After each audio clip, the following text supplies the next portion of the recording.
party and the ace-10 hand. Going to do some more hands in this part. I think just going to skip through very trivial and ABC folds that are not very interesting for hero's action or hero's decisions. So here we have blind 1620 and ace-9 under the gun.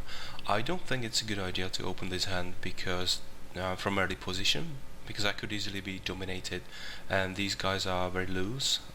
Even though there's a very low sample, it shows that these are very loose players and call happy, and it is not a hand to be played very well out of position. I do not have many boards that I can barrel, and yeah.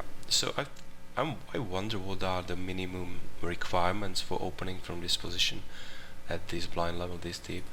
I would open ace-10 suited and ace-jack plus, and maybe the premium ace-x suited, which is ace-5 suited. Hands like king-queen. Well, you're mentioning hands you want to raise, so what would I raise here? I tend to not deviate too far from Poker Strategy, Equilab's hand ranking charts. I think they are actually reasonable for no limit hold'em standard loose games. So I usually click on loose, then under the gun, and this is roughly what I'm raising from under the gun in most games. I usually go a little bit looser with the suited connectors and a little bit tighter with the pairs. This is the big five, so you could probably get away with playing a few more hands. You have 40 big blind stack. So yeah, I really don't think you need to be doing anything too ridiculous. I think if you raise a range of roughly this, maybe ace-10 suited, maybe ace-queen, maybe ace-jack, this is about as wide as you can get away with. I mean, you can raise the pairs if you're never going to get 3 bets, but this is roughly what I raise in this scenario, and I think there's nothing wrong with cutting out king, queen, ace-jack, ace-10 suited, 8-7 suited, pocket sixes. You can cut out those if you feel like it, but that's roughly what I raise here. Suited. King jack suited, queen jack suited, and as for pocket pairs, I think 6s plus would be reasonable for me to open from this position.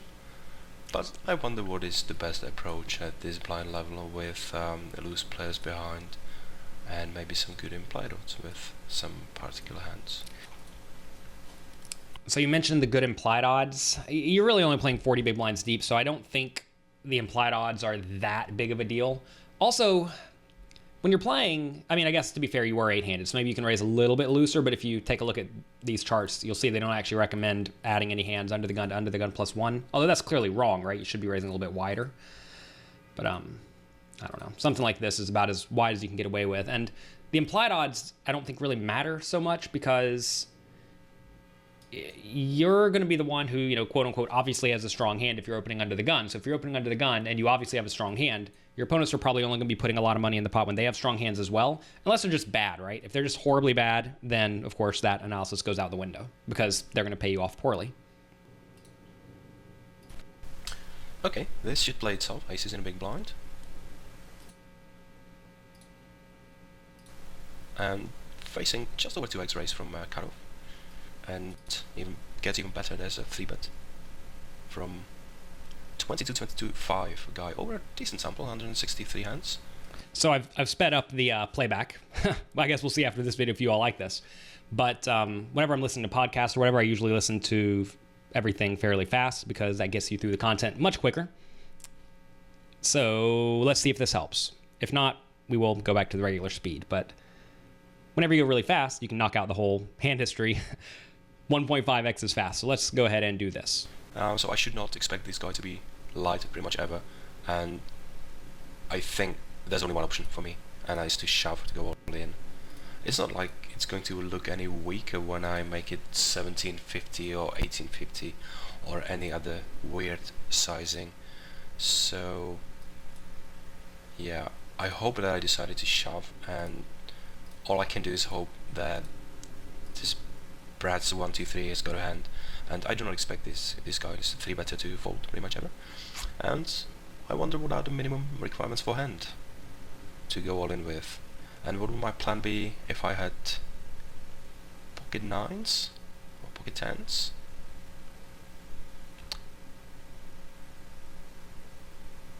This will be kind of tricky because if I 3-bet to 15 or 1600, then It's very very borderline whether I should call it off or fold, and I do not like either of these options. So it will be very interesting. Ace King is a shove as well, and Ace Queen suited, Ace Queen off. This would be a very interesting situation. I think with Ace Queen off and pocket nines, pocket tens, I'm okay to go all in with this guy, but once the initial raiser joins the action, it might be very very tricky. So I wonder what's the best line with these type of middling pocket pairs or middling hands, given this action. Yeah, I think I probably would just shove basically that range you just stated. So probably something like this is what I'd be shoving in this scenario. I don't think you need to do anything too ridiculous. I don't think you want to add too many bluffs to the range. I mean, effectively Ace Queen and pocket nines and pocket tens act as the bluffs of this range because you should have virtually no calling range. So which hands are not good enough to shove? Well, probably Ace Queen offsuit and pocket nines. So I think those are hands that sort of fit in the bluffing range nicely because they always have some equity. But this is roughly what I'm jamming. I don't think you can get too much wider. Maybe you can do ace jack suited, maybe you can do pocket eights, but roughly this is what I would be shoving in this scenario. I don't think you want to do re-raise small, because if you re-raise to say 1500 and someone shoves, you're still getting roughly the right price to call off with all of the range, so you'd rather just shove and have them fold out some hands you're flipping against. Alright, I shoved. And I managed to hold up. This call with ace queen's probably pretty bad. Let's just rewind and see what sizing he was getting. Yeah, so I think this guy should definitely fold here. If we give you this range and give this guy ace queen suited, you'll see he is, not loving it. I guess we add ace jack and pocket eights. That's going to make it a little bit better for him. So I guess it's somewhat close to a break-even spot once he puts in 25% of his chips. So, I don't know. I think he probably should be folding there. But it's close. That being said, if this is how he's doing versus a tight range, roughly breaking even, then against a loose range, like say you are just blasting off like a maniac, then he has a much easier call. Alright, I shoved. And I managed to hold up V's ace queen suited, which is nice. Alright, going to skip through these. 9-7 off, I would not open this hand. King 4, ace 9. I think it's still too early of a position to open ace 9 from here. Yeah, I would definitely open in a cutoff. Probably still fold in hijack. Opening the button, obviously opening in the cutoff, and opening ace 10 here, ace 9 suited, and ace 5, ace 4 suited. It would be open for me here from this spot. I wonder if it's the best hand selection for this stage of a tournament. I generally agree with all of that. I think folding cutoff's fine. Folding up until the cutoff is fine. I can see myself opening here, and I would not hate folding either because there are two shove stacks. Yeah, I think both options are okay. This guy not. Yeah, let's see what I did first. Yeah, it's fine. I agree. I think this is just always fine. I like opening and I took down the blinds. I think it's borderline depending on table dynamics, what stack sizes are behind me, and how call happy people are. This guy looks very call happy, so it's very marginal. It's definitely not going to be hugely profitable to open king queen off, and I wonder if it's the right approach here. I think it probably is. Jack 10 off. I hope I fold it. Yeah. Okay. Pocket deuces and big blind. Yeah. Calling here is kind of fine with this weaker player. Oh no, actually this guy's got reggy stats, so I think could have gone either way, because I'm not a big fan of set mining out of position, even though we are very very deep, and I got really good odds to set mine, and implied probably, but it's not always as good as it looks, because so many times I'm going to fold when I have the best hand on ace high, king high, queen high, and probably some jack high flops. And once I hit a set, it's not going to be always easy for me to get value out of position, and it doesn't mean that my opponent hits. So maybe I get just one check raise, maybe I just get one c-bet, and so on and so on. So if you imagine all the possibilities, all the possible scenarios, I do not think I would win more than 15-1700 chips on average. So I don't think it's terrible, but not largely profitable at all, providing there's no weak player in the pot. If there was a weak player in the pot, I would be very, very happy. Set mining out of position. This is one of the flops that I'm quite likely to be ahead, but I do not see myself continuing without knowing the player's tendencies. I think that is the best option, to just check fold this flop. That's what I did, yeah. But I can be very likely ahead. So that's an interesting spot where I think that you don't really mind check calling the flop if you plan to check fold a lot of turns. So you want to ask yourself, which hands do you want to be check calling with on this flop? I think you probably want to be check calling like ace jack and better, any six, any queen, and then probably just flush draws. I don't really know if we want a check raising range here because it does look pretty strong. I guess if you want to check raise your flush draws, you probably want to check raise some of your sixes, but I think just check calling this bet is fine. I mean, on the flop, the guy bets only half pot, right? So you're getting reasonable odds to draw to all of your draws. So I think you probably just want to be check calling a lot of stuff here. So if you're check calling flush draws, sixes, queens, and ace jack, I think it's fine to put in the small pairs and then plan to check fold those on the turn to an additional bet because you know you're never folding any queen or any six. So I think in this spot, I would probably do that. I'd probably check fold ace high and pocket twos, threes, fours, sevens, eights, nines, tens, etc. Shouldn't be very many of those on the turn, and then check fold a queen on the river. That's how I would sort of structure my range in this spot so that I'm hard to push around.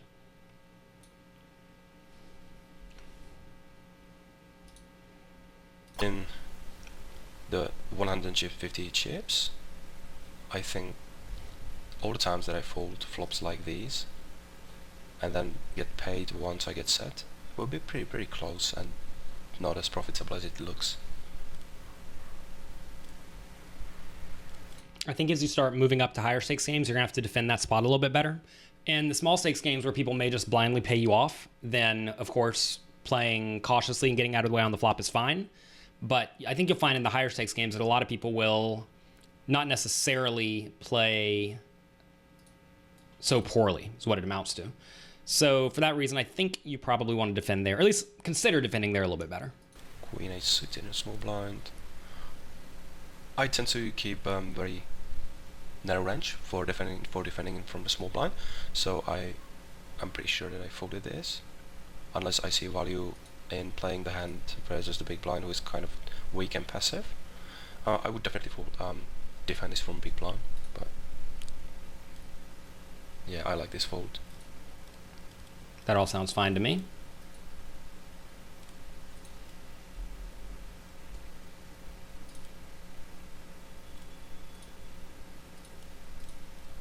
Queen jack off, let's see what happens here. 3x. It's a close one. I think it's too good of a hand to fold blind versus blind in position, but it's not the spot that I'm going to be too happy about. Alright, I flat it, and on this flop I'm going to think the best option is to fold without any diamond. If I had one queen of diamonds or jack of diamonds, then I can see a reason for me to continue float the flop, but just with a gut shot I think it's not enough. And even though if he didn't have ace, there are so many ways that he has good equity with hands like 8-9 or one high diamond and so on and so on. So maybe he's got king, jack, and queen, and I would be in a bad shape with these hands. So maybe he's got king, jack, and queen, and he decides to see with the flop, and so on. So I do not see myself calling here profitably. So pre-flop, this guy is playing quite a wide range, although I do believe one of these stats here is raise small blind when they fold to you. If that is a very small number, like 8 or 5, then I think folding is okay. Actually, let me find your heads up display. Okay, here it is. So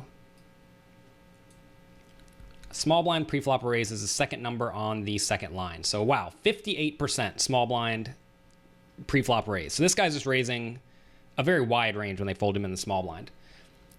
So, given that, I think you probably just want to shove pre-flop, because stuff like this happens on the flop where when you miss, you can't really play very well. Like, this is even an okay flop for you and you can't even continue.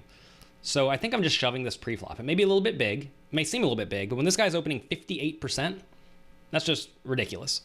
And assuming that's the actual number over 285 hands, and I'm not saying it wrong, I think shoving pre-flop is by far the best option versus this type of player. Of course, if he never raises, I much prefer calling, maybe even folding if he's raising, like, say, 5% of the time, because his raises are probably very strong or very weak. You don't really know. You don't know which 5% someone's raising. But I'm okay with the flop fold, but I do suggest just shoving pre-flop in scenarios like this, mainly because you're not risking very much to win a pretty good amount. Anytime you can shove for about 10 times the last bet, so right here, 6,000 or less, which is what the guy has, that's usually a pretty good spot to shove, especially if you don't really know how to play after the flop. Like in this scenario, I would not be surprised if something like min raising is great on the flop, or shoving is fine on the flop, because this guy's range should be so wide open to the point that even this flop should not hit him too well. But of course, this one is connected enough to where I think that you probably don't want to be doing this. But with a 58% open, that's just very, very wide.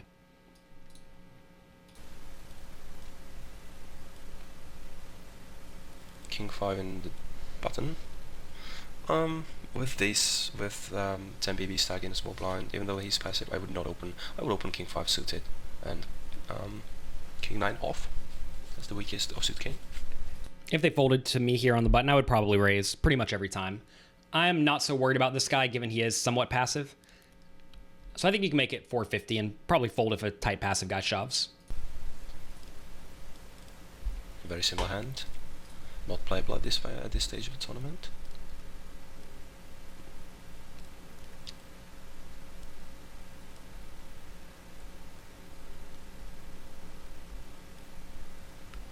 So just some more trashy hands and very easy to roll folds. Sometimes Hold'em Manager goes slow. That's why you see it suited. lagging a bit. I like folding here. I would definitely complete from big blind, but I do not like playing from small blind. Only hands that are very, very playable, like Queen Jack Jackson suited, maybe Ace 10 suited, Ace Queen off, Ace Jack off, King Queen off, and that's pretty much it. Maybe pocket nines.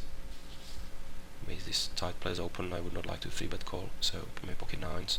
But my range should be quite tight, which I believe is alright. So I like the idea of your range being very tight, but I think I would prefer to be okay with calling in this scenario.